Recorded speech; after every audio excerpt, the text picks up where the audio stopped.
नमस्कार दोस्तों, हमने कुछ टाइम पहले ही पी ब्लॉक के तत्व खत्म किया है।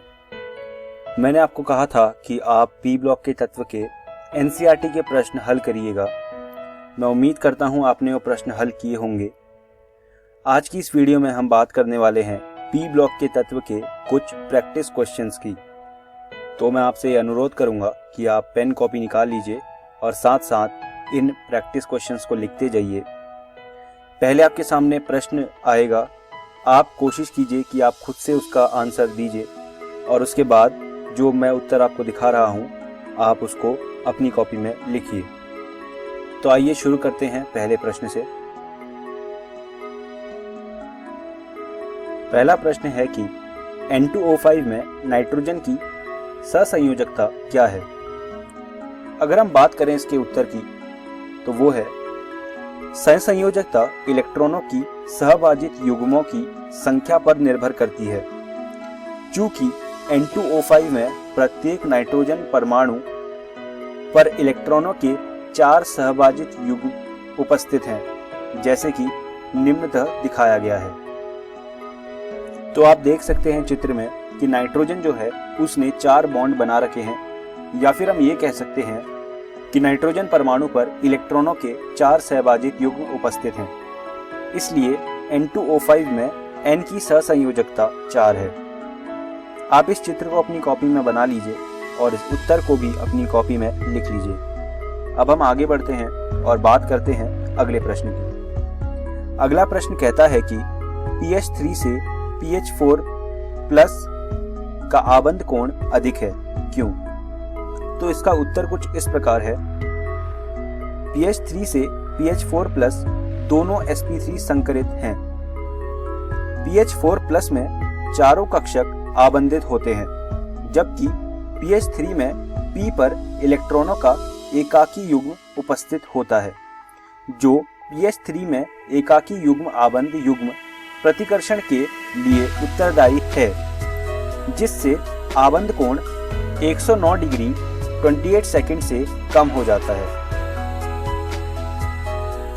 आप चित्र में देख सकते हैं कि जो आबंध कोण है वो pH4 प्लस में ज़्यादा है। जहाँ पर pH3 पिरामिडी है वहाँ पर pH4 प्लस एक चतुष्फलकीय आयन है। आप इस उत्तर को अपनी कॉपी में लिख लीजिए और इस चित्र को भी अपनी कॉपी में बना लीजिए। आगे बढ़ते हैं और बात करते हैं अपने तीसरे प्रश्न की। हमारा तीसरा प्रश्न कहता है कि क्या होता है जब PCl5 को गर्म करते हैं। इसका उत्तर कुछ इस प्रकार है। PCl5 में 3 निरक्षीय, जिसे हम अंग्रेजी में इक्वेटोरियल कहते हैं, तथा 2 अक्षीय, जिसे हम अंग्रेजी में एक्सियल कहते हैं, बंध होते हैं। जो निरक्षीय बंध होते हैं उनका जो बॉन्ड लेंथ होता है वो 202 पिकोमीटर होता है, और वहीं जो एक्सियल बॉन्ड होते हैं उनका जो बॉन्ड लेंथ है वो 240 पिकोमीटर होता है। चूंकि अक्षीय बंध निरक्षीय बंधों से दुर्बल होते हैं, इसलिए जब PCl5 को गर्म किया जाता है तो कम स्थायी अक्षीय आवरण टूटकर PCl3 बनाते हैं। आप देख सकते हैं रिएक्शन, जब आपने PCl5 को गर्म किया तो उसमें से Cl2 अलग हो गई और PCl3 बच गई। मैं यहाँ पर आपको बताना चाहता हूँ कि ये जो Cl2 है ये क्लोरीन वो हैं जो PCl5 में 2 अक्षीय आबंधों में Cl लगे होते हैं। आप इस प्रश्न को अपनी कॉपी में लिख लीजिए और इस रिएक्शन को भी अपनी कॉपी में लिख लीजिए। अब हम आगे बढ़ते हैं अपने चौथे और आखिरी प्रश्न की ओर, जो कहता है कि क्या होता है जब H3PO4 को गर्म करते हैं।